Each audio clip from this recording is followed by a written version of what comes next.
आनंद धाम की ओर धर्म प्रसंग में महापुरुष स्वामी शिवानंद जी महाराज। अध्याय 18। श्री रामकृष्ण आश्रम बंबई, मंगलवार 18 जनवरी 1927। पृष्ठ संख्या 76। इस अध्याय के पूर्व भाग में हमने सुना था कि महापुरुष महाराज मद्रास से बंबई आए और श्री रामकृष्ण आश्रम बंबई में निवास किया। महापुरुष महाराज हर रोज सुबह समुद्र के किनारे और जुहू आदि स्थानों में घूम आते। आश्रम के सन्यासीगण महापुरुष महाराज से श्री रामकृष्ण संबंधी अपनी जिज्ञासाओं को कहते और महापुरुष महाराज ठाकुर संबंधी अपने संस्मरण उनसे साझा करते। आइए अब हम इस अध्याय को आगे सुनते हैं। महापुरुष महाराज आगे कहते हैं, ठाकुर ने भी प्रथम दर्शन से ही मुझे खूब अपना बना लिया था।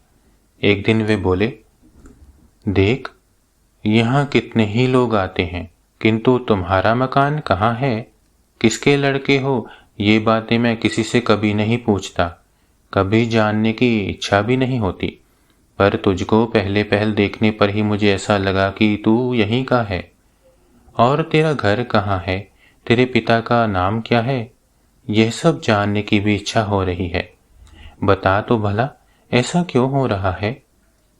अच्छा, तेरा घर कहाँ पर है और तेरे पिता का क्या नाम है। मैंने कहा, मेरा घर बारासात में है और पिताजी का नाम राम कन्हाई गोशाल है। यह सुनकर ठाकुर बोले, अरे, तू राम कन्हाई गोशाल का लड़का है। तभी तो सोचता हूँ माँ ने तेरे घर की बात पूछने की इच्छा क्यों दी।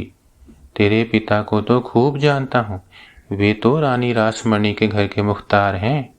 वे लोग उनकी खूब खातिर और आदर करते हैं। उनके यहाँ आने पर अलग रहने, खाने पीने, नौकर चाकर आदि का सब बंदोबस्त कर देते हैं। वे तो बड़े साधक भी हैं।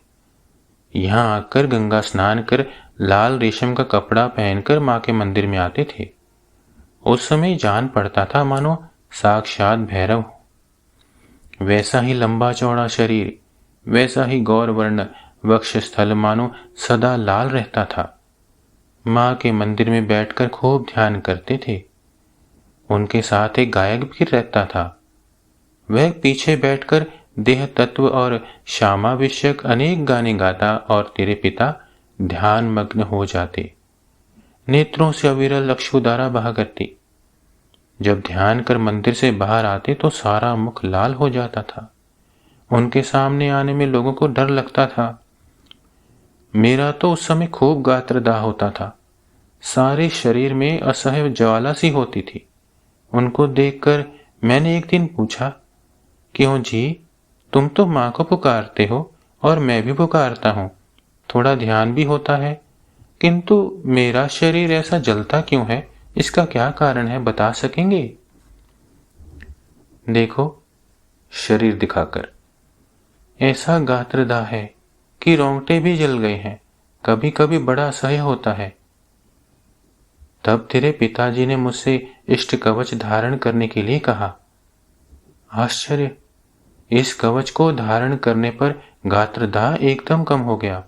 उनके एक बार आने को कहना तो, उनसे एक बार आने को कहना तो। मैं उस समय कलकत्ते में ही रहता था। बीच बीच में घर चला जाता था।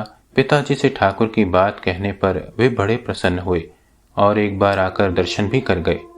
ठाकुर ने एक बार और भी कहा था, तेरे पिता का साधन सकाम था, उस साधन के कारण ही उन्हें इतना रुपया मिला था और उन्होंने इतना सद्व्यय भी किया था। ओम श्री राम कृष्णार्पणमस्तु।